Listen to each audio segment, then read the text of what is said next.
Gather close and listen well, for what I am about to tell you is not just a story, but a river of lessons flowing with suspense, tears, betrayal, and love. It is the tale of a mother who wore rags when she could have worn gold, who chose a broom when she could have sat on a throne, and who pretended to be a cleaner though her son was the richest man in the land. She did this for one reason, to find him a wife whose heart was pure, not swayed by silver nor blinded by the glitter of riches. This is the tale of Mama Ebele, the billionaire's mother who swept her way into destiny. The night was heavy with silence. The tall glass towers of Lagos glowed against the dark sky, each window reflecting the wealth and power of Chuka Ebele, the youngest billionaire in Africa. But beneath all that light and power, a single figure knelt in the shadows of the grand lobby, her frail hands wringing a mop into a bucket of soapy water. Mama Ebele's back ached, but she pressed her palm against the floor, scrubbing with determination. Anyone passing by would see nothing but an old cleaner in a faded uniform, her head wrapped with a scarf, her eyes lowered in humility. No one would guess that this same woman was the mother of the man whose name commanded respect in every corner of the city. The guards on duty barely glanced at her. To them, she was invisible, just another part of the staff who polished marble floors and wiped away the footprints of the rich. But Mama Ebele's heart beat with a purpose known only to her. She was not truly there to clean. She was there to watch, to listen, to find a woman who could love her son not for the shine of his wealth but for the rhythm of his soul. For Chuka Ebele, her only son, had reached heights no one from their small village could have dreamed of. From the dusty red earth of Nemo to the gleaming skyscrapers of Lagos, he had climbed on determination, intelligence, and the blessings of his mother's prayers. Yet, despite all the wealth he gathered, he was alone. Suitors and women circled him like moths around fire, but their eyes glittered only when they spoke of his cars, his mansions, his billions. None saw the boy who once sold roasted groundnuts in the marketplace, the boy whose hands bore scars from carrying loads to survive. And Mama Ebele feared. Riches can build a mansion, she often whispered to herself, but only love can make it a home. So she chose her path, one that no billionaire's mother had ever walked.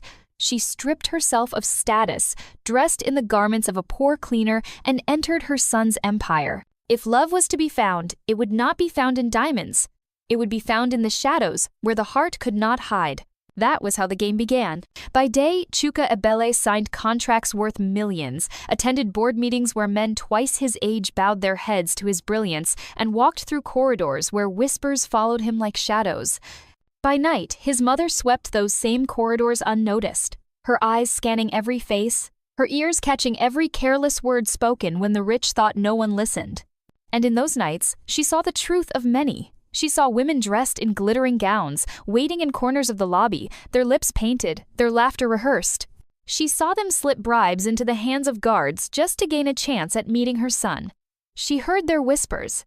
If I marry him, my family will never know poverty again. I don't even care if he loves me, I just want the ring. Do you know how many cars he owns? 10, maybe more. Each word was a knife to Mama Ebele's chest. Ah, she would mutter under her breath, a woman who loves a man's pocket will never comfort his soul. But then, one night, as the rain beat hard against the glass walls and thunder roared like drums of war, Mama Ebele saw something different. A young woman entered the lobby, her dress simple, her shoes worn from use. She carried a tray of snacks balanced carefully in her hands, puff-puff, buns, and meat pie, still warm and steaming. The security guards laughed at her, mocking her humility. But she did not flinch. She walked straight to the reception desk, her eyes honest, her voice calm. I was told your staff work long hours. Please, let me sell to them. They need food too. The guards smirked but let her pass. She went from floor to floor, selling her pastries not with desperation but with dignity. When she reached Mama Ebele's corner, she stopped, smiling warmly at the old cleaner on her knees. Ma, you must be tired, she said softly. Please, take one. Puff, puff, no charge. Mama Ebele lifted her eyes, surprised. No one ever saw her as more than an old rag in the corner. But here was this young woman, offering food with kindness, not knowing she was standing before the billionaire's mother. Mama Ebele's heart stirred. She took the puff-puff, but more than the food, it was the gesture that fed her spirit. What is your name, my daughter? Mama Ebele asked quietly. Amaka, the girl replied. I come from the village of Umunze. Life is hard, but I believe that if one works with clean hands, God will bless the sweat. Mama Ebele nodded slowly, her mind already racing. Could it be that the heavens had finally brought her son's destiny before her eyes?